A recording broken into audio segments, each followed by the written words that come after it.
Police કોન્સ્ટેબલનું result આવ્યું એના પછી મારા એક સ્ટુડન્ટે મને આ રીલ સેન્ડ કરી હતી. जिंदगी में एक समय आता है जब उसे तय करना होता है कि पन्ना पलटना है या किताब बंद करनी है. કે સર હવે બુકનું પેજ નથી પલટવું, હવે બુક જ બંધ કરી દેવી છે. મતલબ કે હવે પોલીસ કોન્સ્ટેબલની તૈયારી નથી કરવી, તૈયારી બંધ કરી દેવી છે અને પોલીસ કોન્સ્ટેબલ બનવાનું જે સપનું છે એ હવે મૂકી દેવું છે અને લાઈફમાં આગળ વધવું છે. પોલીસ કોન્સ્ટેબલ એકલું નહીં, બીજી કોઈ પણ પરીક્ષાની તૈયારી હવે કરવી નથી.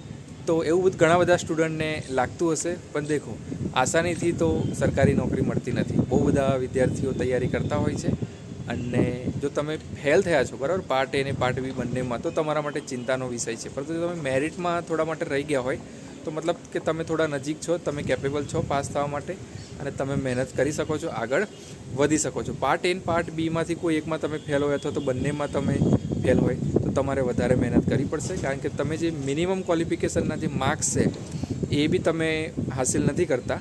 તો આ થોડો ચિંતાનો વિષય છે.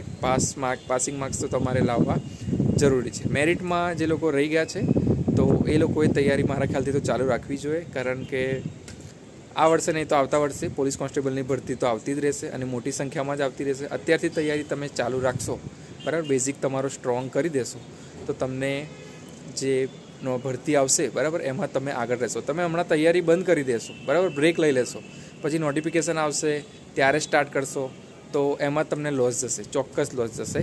અત્યારથી તમે તૈયારી ચાલુ રાખશો. તમે જે આમાં આ જે પરીક્ષા ગઈ એમાં તમે સામા કાચા રહી ગયા એનો એનાલિસિસ તમારે ખુદ કરવો પડશે બરાબર. તમારું પેપર તમારે જોવું પડશે અને કયા ટોપિકમાં તમે કાચા રહી ગયા, કયા ટોપિકમાં તમે ફેલ થયા એ જાતે એનાલિસિસ કરવો પડશે ને એની પાછળ તમારે મહેનત કરવી પડશે. બધા વિષયો તમારે કમ્પ્લીટ કરવા પડશે બરાબર. કોઈ એક વિષયમાં પણ તમે કચાશ રાખશો તો પ્રોબ્લેમ આવશે. તો આ જે પરીક્ષા ગઈ અથવા તો જે રિઝલ્ટ આવ્યું એમાંથી તમે શીખ લો અને આગળ વધો, તૈયારી કરતા રહો. જે લોકો બીજી પણ તૈયારી કરે છે એમને સીસીની પણ એક્ઝામ આવશે, રેલવે ગ્રુપ ડીની પણ એક્ઝામ ચાલે છે, કંડક્ટરની પણ પરીક્ષા આવશે. તો જે લોકો મેઇન પોલીસ કોન્સ્ટેબલની એકલી તૈયારી કરે છે બરાબર, એ લોકો થોડા વધારે ડિમોટિવેટ થઈ ગયા છે, કારણ કે એમને હવે એવું લાગે છે કે પોલીસ કોન્સ્ટેબલમાં મુશ્કેલ છે. પરંતુ એવું હોતું નથી, આસાનીથી જિંદગીમાં કંઈ બી મળતું નથી. મેં બી અત્યારે નોકરી કરું છું પણ મેં બી બહુ બધી પરીક્ષાઓ ફેલ થયેલો છું બરાબર. મને તો અમુક પરીક્ષાઓમાં 100માંથી 5-6 માર્ક્સનું જ આવડતું, એવું પણ પરીક્ષાઓ મેં આપી છે. તો મેં પછી તૈયારી સ્ટાર્ટ કરી, બેઝિક પર કામ કર્યું, એનાલિસિસ કર્યું, મને કયા ટૉપિક આવડે છે શું નહીં, સિલેબસ પ્રમાણે તૈયારી કરી તો ચોક્કસ સફળતા મળવાના ચાન્સ વધી જાય છે. મળીએ નવા વિડીયો સાથે. કંઈ ક્વેરી હોય તો કોમેન્ટ બોક્સમાં પૂછી લેજો. ઓલવેઝ મેં તમારા હેલ્પ માટે રેડી છું. જય હિન્દ, જય ભારત.